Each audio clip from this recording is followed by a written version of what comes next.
saya begitu lulus SD mau ke SMP itu cita-cita saya adalah ingin jadi pembantu rumah tangga. Membeli kain seragam itu harus jual pohon nangka di kebun. Masih ingat saya, masih ingat itu di PAUD. Lalu vital tentang karakter itu saya punya murid namanya Sri Katon Wulandari. Kita itu pemahaman di PAUD kan menyampaikan anak-anak cincin dipakai di tangan, di jari tangan dan yang lain sebagainya. Pada saat itu saya sangat diingatkan oleh murid saya satu ini. Saya pakai gelang kaki, mungkin karena keterbatasan saya. Langsung dikomplain sama Ananda Sri Katon. Bunda katanya kalau gelang dipakai di tangan, ngapain gelang dipakai di kaki? Saya doakan dengan channel ini bisa menjadikan sebuah wadah, bisa menjadikan sebuah alat untuk bagaimana bisa membuat motivasi bagi orang lain, menjadi sebuah hal yang bermanfaat, bahwa dengan apapun yang panjenengan upload nanti setidaknya bermanfaat bagi orang lain, membuka wacana baru bagi semuanya yang mungkin saat ini sedang mengalami sebuah hal yang kurang nyaman tapi akhirnya mempunyai motivasi untuk berjuang. Ya itu saya yakin medsos seperti ini sangat dibutuhkan, karena nggak mungkin, contohnya saya sendiri nggak mungkin cerita ke semua orang, nggak ada waktu itu. Dengan media ini pastinya saya berharap ini sangat bermanfaat bagi orang lain. Makanya lanjutkan, semoga sukses. Amin.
Kalau ditanya cita-cita sih aneh ya, cita-citaku itu kayaknya nggak terbayangkan dan mungkin orang lain nggak percaya, tapi ini nyata.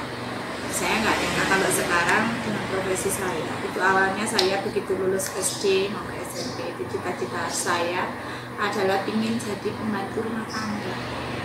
Simpel aja, kenapa? Karena saya ikut nenek, dirawat nenek. Pada saat itu teman-teman sekolah saya kebanyakan bekerja menjadi pembantu rumah tangga. Saya memang ingin, kok enak ya teman-teman bisa bekerja, bisa membantu orang tua. Simpel itu saja. Saya ingin setiap teman-teman pulang, saya selalu mendatangi mereka, saya tanya-tanya. Tapi cita saya nggak tercapai karena saya nggak diizinkan oleh orang tua. Tapi memang dari dulu saya tipenya nggak bisa diam. Mungkinnya pada suatu kesempatan di tahun 1992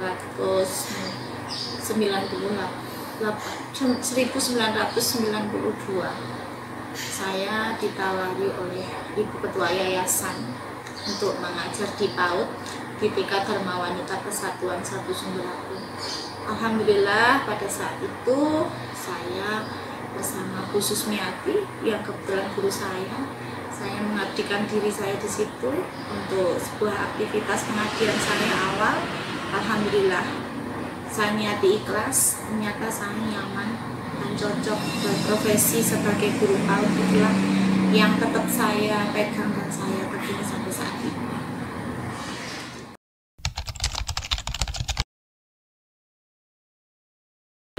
Di guru PAUD saya menemukan jati diri saya. Yang pertama, bahwa sebuah kehidupan untuk menataan generasi ke depan itu tentunya selain fondasi awal itu di keluarga, tidak lepas dari pendidikan di luar.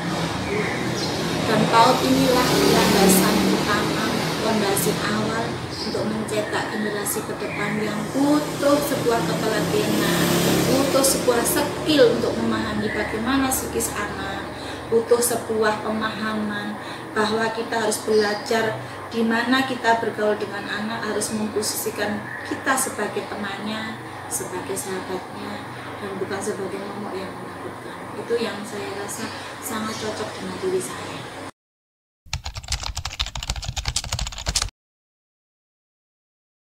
Boleh percaya tidak?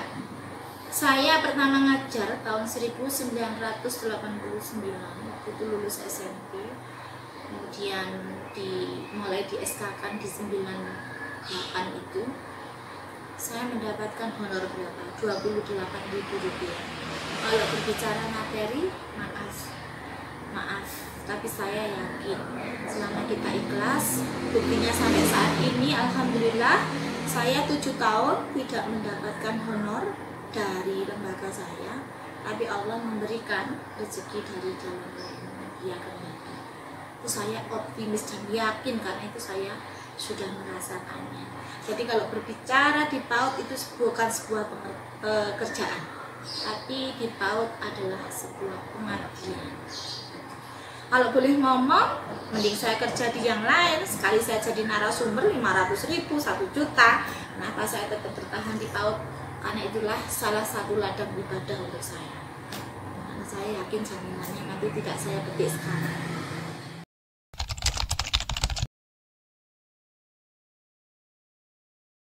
Dukanya banyak banget, mau duka di mana ya? Duka di guru PAUD. Oke lah, duka di guru PAUD, saya tidak menyesal, tidak ada rasa penyesalan. Tapi karena kita sudah niat bismillah di PAUD, dukanya itu pernah membeli kain seragam, itu harus jual pohon nangka di kebun. Masih ingat saya, masih ingat itu. Gak tahu kurang cerita itu. Saya itu sampai menjual pohon nangka karena ingin memenuhi tanggung jawab saya sebagai profesi guru PAUD.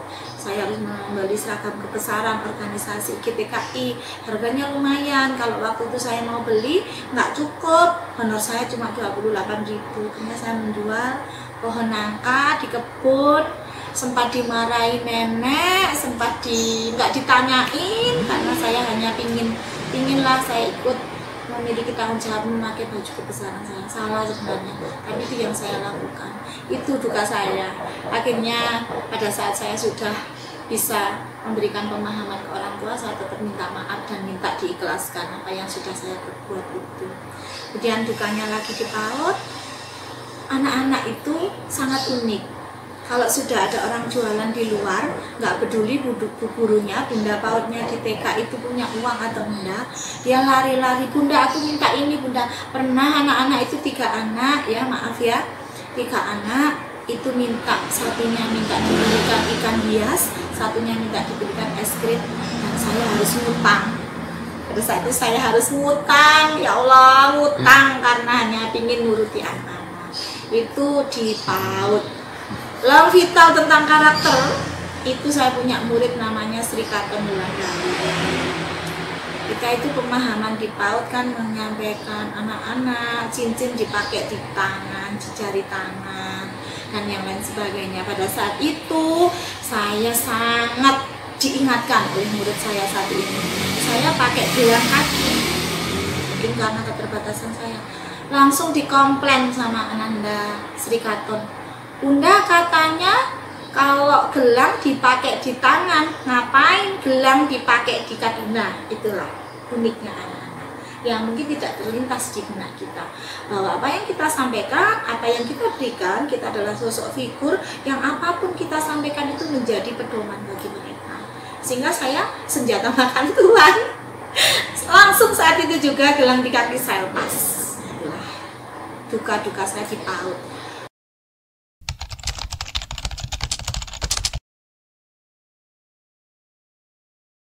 Aduh, saya waktu itu kan di guru PAUD itu ijazah saya hanya bermodal SMP. Kenapa saya bermodal ijazah SMP baru boleh mengajar di PAUD? dulu maaf itu zaman dulu. Pokoknya cari guru PAUD itu kan hanya sebatas ada waktu, bisa nyanyi, ya, bisa membaur sama anak sudah cukup. Lain dengan tuntutan zaman sekarang. Tapi saya sudah peka dari dulu. Akhirnya dengan keterbatasan akademik saya, walaupun saya sudah punya anak, saya ikut naik angkot itu, mulai naik bis sampai angkutan umum itu selama 3 tahun di SKB Putra Bangsa Kepanjen yang Cipur untuk menempuh paket C atau SLTA, setara SLTA. Itu lah nggak dibayangkan, jangankan mau pakai motor aja punya. Kita nggak punya apa-apa waktu itu, maaf ya. Jadi setiap hari bis itu di pos sana ya, saya itu langganan tetap setiap hari selama 3 tahun. Dan untuk menunjang itu mungkin nggak percaya, pernah saya jadi narasumber di kegiatan peningkatan kapasitas kewirausahaan. Itu saya sampaikan di forum anggota-anggota kelompok SPP bahwa saya itu pernah bangkel, tahu bangkel, jualan pakaian keliling dengan sistem kredit.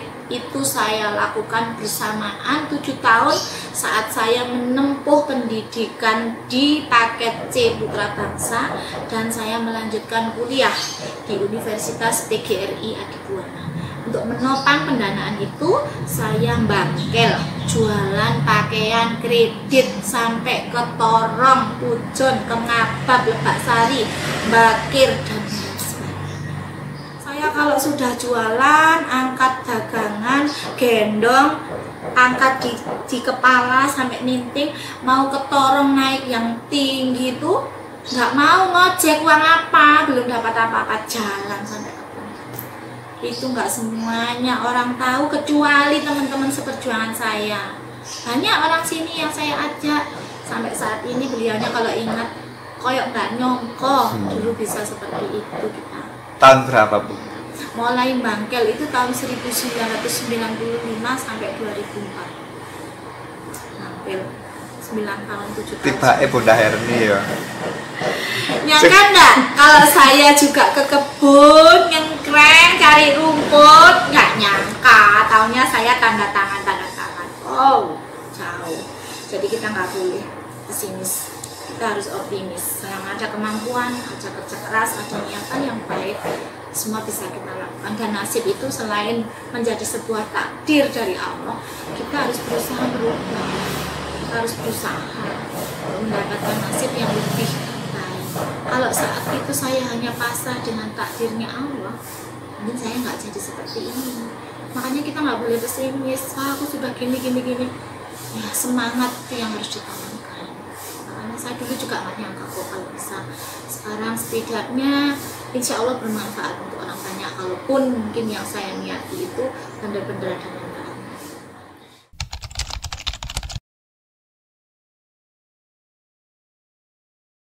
Enggak ada. Saya menempuh pendidikan hanya untuk menyeimbangkan saya selaku guru PAUD itu supaya saya standar gitu. Nggak ada saya ingin jadi ini, ingin menduduki ini, nggak ada.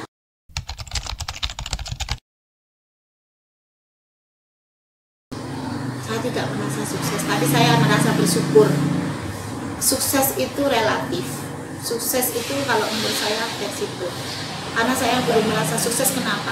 Saya karena masih ingin di sisa-sisa usia saya di masa tua, saya harus punya target. Selain bermanfaat untuk orang banyak, saya juga harus punya bekal kalau nanti saya menghadap ke ilahi. Makanya saya belum menyebut sukses kalau saya belum punya kesiapan yang cukup dengan segala bentuk kegiatan saya yang menjadikan saya nanti bisa menghadap ilahi dengan husnul khotimah. Saya belum bisa menyebut sukses, karena sukses itu bagi saya tidak hanya di dunia, tapi harus dicapai di dunia dan di akhirat.